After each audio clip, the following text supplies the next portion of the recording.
నమస్కారం. మీరు చూస్తుంది ప్రపంచంలోనే మొట్టమొదటి శివాలయం.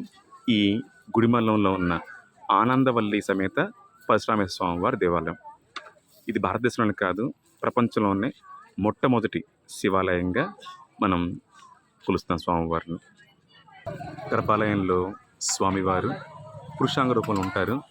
5 అడుగుల ఎత్తులో ఉన్న స్వామివారు, పైన పరమేశ్వరుడు, మధ్యలో శ్రీ మహావిష్ణువు, కింద బ్రహ్మదేవుడు కొలువై ఉన్న ఏకైక క్షేత్రం ఈ గుడిమల్లం.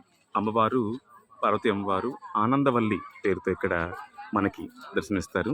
దేవాలయాన్ని చూద్దాం రండి. దేవాలయం దగ్గర ఉన్న నందీశ్వరుడు.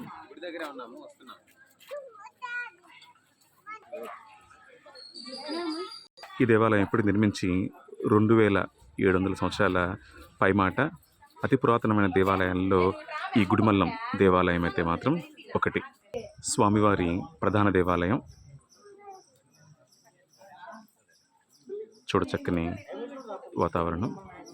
మొదటిగా మనం వీరభద్ర స్వామివారిని, అలాగే ఆనందవల్లి అమ్మవారిని మనం దర్శించుకుంటాం.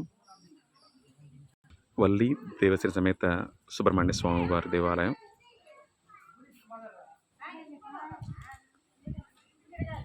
సూర్య భగవానుడి దేవాలయాన్ని దర్శించుకుంటాం మనం. నమో సూర్యదేవాయ నమః. స్వామివారి దేవాలయంకి ఎదురుగా ఉన్న ధ్వజస్తంభం.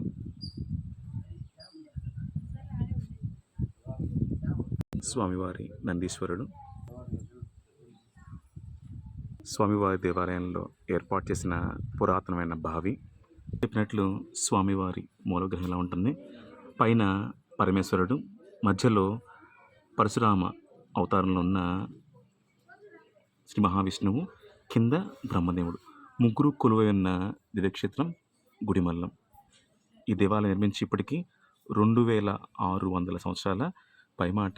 భారతదేశంలోనే కాదు, ప్రపంచంలోనే మొట్టమొదటి శివాలయం ఈ గుడిమల్లం దేవాలయం. దేవాలయం గర్భాలయానికి వెళ్ళటానికి ప్రధానమైన దారి. తప్పకుండా మనం చూడవలసిన దేవాలయాలలో ఈ గుడిమల్లం దేవాలయం మొట్టమొదటి స్థానంలో ఉంటుంది. తప్పకుండా మీరు కూడా దర్శించగలరు. చెప్పినట్లు ఈ దేవాలయం ప్రపంచంలోనే కాదు, భారతదేశంలోనే కాదు, ఈ విశ్వంలోనే మొట్టమొదటి శివాలయం ఈ గుడిమల్లం దేవాలయం. ఇక్కడ ముగ్గురు మూర్తులు కొలువై ఉంటారు ఒకే లింగ రూపంలో. నిలువెత్తురు శివలింగంలో పరమేశ్వరుడు, మధ్యలో పరశురాముడి అవతారంలో ఉన్న శ్రీ మహావిష్ణువు, కింద